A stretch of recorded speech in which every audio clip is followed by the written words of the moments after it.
Hi everyone, welcome to Math Magic with Sonia. I hope all of you are keeping fine. In this video, I'll be doing proportions or direct proportions. The word direct is used to distinguish it from inverse proportion. In my last video, I explained about ratios, also about equivalent ratios and about proportions. So if you know what are equivalent ratios, you already know what are proportions or direct proportion. Direct proportion helps us to make comparison between numbers, things or people. In our everyday life, we come across situations where changes in one quantity bring about changes in the other quantity. To explain this, I take some everyday examples. Suppose you are going to a shop to buy certain items. The more the items you purchase, the more is the total cost you have to pay to the shopkeeper. Suppose if the number of articles or items you are buying increases, the total cost or the amount you pay to the shopkeeper will also increase accordingly. If you buy less articles, if the number of articles decreases, the cost you pay will also decrease accordingly. Suppose you are buying 10 items initially for 100 rupees. Now if you buy only 5, you are going to pay only rupees 50. That is, if the items are increasing, the amount also increases. If the items decrease, the cost also decreases. Another example is, suppose you deposit some money in a bank. Money deposited in bank. If the amount you deposit increases, the interest you will earn on the amount, interest earned will also increase. If you deposit less amount, if money deposited decreases, the interest will also decrease accordingly. Now another example is, suppose you have to travel a distance of 2 km. If you increase the speed of your vehicle, if the speed of your vehicle increases to travel a distance of 2 km, the time you take to travel will decrease. If the speed decreases, if you travel at a lesser speed, then what will happen? The time to reach the same place will increase. Another example would be, suppose certain number of workers are doing a particular job. So what happens if the number of workers doing a job, number of workers doing a particular job are increased? If you increase the number of people doing, the time they will take to finish the work will reduce or decrease. If you reduce the number of workers, initially if 10 people are working, they will take a certain amount of time. If you reduce the number of workers to 5, they will take more amount of time. So the time taken to finish the same job will increase. Now if you notice here, in this case, when the articles are increasing, the cost is also increasing. When the articles are decreasing, the cost also decreases. That is, both the quantities move in the same direction. Same is the case here. If the money deposited increases, interest also increases. Both the quantities which we are comparing, either they increase or they decrease. If money deposited in the bank decreases, the interest also decreases. Both are moving in the same direction. In these two examples, if you see, when the speed increases, one quantity is increasing, the time taken to cover the distance decreases. And if the speed decreases, the time you take to cover the same distance will increase. Same is the case here. If the number of workers doing a job increases, the time taken to complete the job will decrease. And if the number of workers decrease, the time taken to finish the same job will increase. Here if you see, the quantities are moving in opposite direction. That is, if one quantity is increasing, speed is increasing, the time is decreasing. If number of workers are increasing, The time taken to finish the job decreases. The quantities are moving in opposite directions.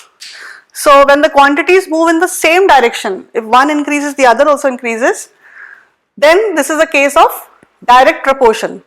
But the increase has to be at a same rate. Now this same rate we will understand with some examples. If the quantities are moving in the opposite direction, one increases, the other decreases, then these are the cases of inverse proportion. In this video I will be doing only direct proportions. So we will understand direct proportions with some examples. Now I will explain direct proportions with this example of the hours a person works to the earnings he gets. So here the two quantities which I am comparing are the number of hours he is working to the amount he is paid. We all know that if a person works for more hours, he will be paid more, and if he works for less hours, he will be paid less. That is, both the number of hours worked and earnings move in the same direction. They are directly proportional to each other. Earnings are, this is a sign of proportion, directly proportional to the hours worked. So in this table if you see, if I represent the earnings with the variable x and I represent the hours worked with the variable y. If you see, for 1 hour he is paid rupees 200. For 2 hours the person is paid rupees 400. For 3 hours he is paid 600. For 4 hours he is paid rupees 800. So if you see, as the number of hours increase, the earning also increases. Similarly, if we move in the reverse direction from here to here, if you see, as the number of hours decrease, the earnings also decrease at the same rate. So we can say that earnings are directly proportional to the hours worked. Also if you see, if I double the hours worked, that is I multiply this by 2, what happens to the earnings? The earnings also get doubled, they are multiplied by 2. 1 into 2 gives 2 hours, 200 into 2 gives 400. If I multiply the hours worked with 3, similarly the earnings also get multiplied by 3. 200 into 3 gives 600. If I multiply the hours worked with 4, the earnings also get multiplied by 4. And if I go in the reverse order, that is, for 4 hours the person is paid rupees 800. So for 1 hour, how much is he paid? That is, if I divide this by 4, if this is divided by 4, what happens over here? The earnings also get divided by 4. And I get 200. 800 divided by 4 gives 200. So as you increase, you can see patterns of multiplication. And as you decrease the quantities, you can see patterns of division. And an important thing which has to be noted is that the ratio of the two things you are comparing, that is the ratio of x to y, this ratio always remains fixed, which is equal to a constant k. This k is called as the constant of proportionality.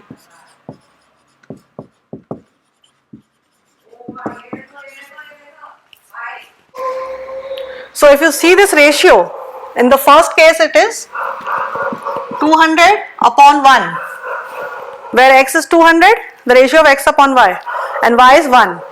Second case it is 400 upon 2. The third case it is 600 upon 3. The fourth case it is 800 upon 4. If you reduce these ratios, all are equal to 200. 4 ones are 4 twos are. So all the vertical entries in this table are nothing but equivalent ratios. And as I told you that direct proportions are nothing but equivalent ratios. This 200 is the constant, which is constant of proportionality, which is nothing but the rate or the amount the person gets for 1 hour. So if you want to find his earnings, earnings will be equal to 200 into the number of hours he works. number of hours worked. So therefore I can say that x upon y is equal to k. Over here earnings are x. So x is equal to k into y, because x upon y is equal to fixed constant k. So when I bring the y on this side, I get this equation. The earnings or x is proportional, directly proportional to y, but this is not an equation. To make the equation, I have to put the constant k. So x is equal to ky, where k is the constant of proportionality. And this is known as the equation of variation. Here is another example to explain the concept of direct proportions. So here I am taking the number of apples represented by the variable x and the cost of apples represented by the variable y. Suppose we have 2 apples costing rupees 60. Now if I double the number of apples from 2 to 4, that means I am multiplying by 2. So the cost will also double. 4 apples will cost for rupees 120, that is 60 into 2. Now if I multiply the number of apples by 3, 4 into 3 gives 12. So the cost will also be multiplied by 3. 120 into 3 gives 360. So 12 apples will cost rupees 360. Now if I multiply the number of apples from 2, say by 5, so I get 10 apples. 2 into 5 gives 10. The cost also gets multiplied by 5. So 60 into 5 gives 300. So we can see, as the number of apples, quantity of apples is increasing from 2 to 4, 4 to 12, the cost is also increasing. And if we see the other way around, if the quantity decreases from 12 to 4, 4 to 2, the cost also decreases. And when the quantities are increasing, we can see multiplication patterns. Similarly, when the quantities will decrease, we can see division patterns, because division is an inverse operation of multiplication. So if we say, suppose we divide the number of apples by 10, that is 1 apple. So the cost also will get divided by 10. 300 divided by 10 gives 30. Cost of 1 apple will be 30. Now if I divide this by 5, 10 divided by 5 gives 2. So the cost also will get divided by 5. So 300 divided by 5 gives 60, and so on. An important thing to note here is that the ratio of these two quantities, x upon y, will always remain fixed and will be equal to a constant k. X upon y will be equal to k, which is the constant of proportionality. From this we can derive that x is equal to k into y. This is the equation of variation. This ratio is nothing but all these vertical entries in the table you can see. These are nothing but the equivalent ratios. So if you see the ratio of x to y, in the first case it is 2 upon 60. If I reduce this, 2 goes 30 times in 60. It is 1 upon 30. This will be equal to 4 upon 120. This will be equal to 12 upon 360. This will be equal to 10 upon 300. And all these will reduce to a fixed constant k. All these will be equal to 1 upon 30 on reducing, which is equal to k. So in this equation, if two things are known, either k constant and one of the values, we can find the third. Suppose we are asked to find the cost of 6 apples. So x is 6, 6 will be equal to k into y. So the cost of apples will be number of apples into value of each apple. So 6 into 6 will be equal to k is what? 1 upon 30 into y. So total cost of 6 apples will be 6 into number of apples into value of each apple. K is nothing but the cost of each apple, which is equal to rupees 180. Now we cannot associate every increase or decrease to direct proportion. There may be cases where one quantity increases or decreases in respect to the other, but it may not be a case of direct proportion. So to understand this, I explain with a simple example. Here I take the ages of son and mother. Suppose the present age of son is 10 years and the mother's present age is 40 years. And I represent the son's age with the variable x and mother's age with the variable y. So if we take the ratio of their ages, the ratio of present ages, ratio of son's age to mother's age, that is x to y. Here in this case it will be 10 upon 40, which is equal to 1 upon 4. And if we see the age 5 years ago, for that I have to subtract 10 minus 5, which gives me 5. And 40, mother's age will be 5 years ago, it will be 40 minus 5, that is 35 years. So the ratio 5 years ago of their ages, 5 years ago it will be x to y will be 5 to 35, which is equal to 1 upon 7. And if we consider their ages 5 years after, so that is 10 plus 5, son's age will be 15 years, mother will be 45 years. Now after 5 years what will be the ratio? Ratio of x to y, that is son's age to mother's age, will be 15 upon 45, which is equal to 1 upon 3. Now if you see the three ratios, 1 upon 4 is not equal to 1 upon 7, is not equal to 1 upon 3. Here the ratios, the increase or decrease is not showing a case of direct proportion. Every increase or decrease does not show direct proportion, because here the increase or decrease is due to addition and subtraction. To get the age 5 years ago, I subtracted 5. To get the age 5 years after, I added 5 to their ages. In direct proportion, when there is an increase in the quantities, we see patterns of multiplication, and in case of decrease, we see patterns of division. So the increase associated with addition or subtraction is not a case of direct proportion. Similarly, if you see the physical changes in human beings, if you compare the weights or heights of individuals, they do not increase or decrease in a predetermined ratio. So for direct proportion, we know that x upon y is fixed and is equal to a constant k. Therefore x is equal to ky.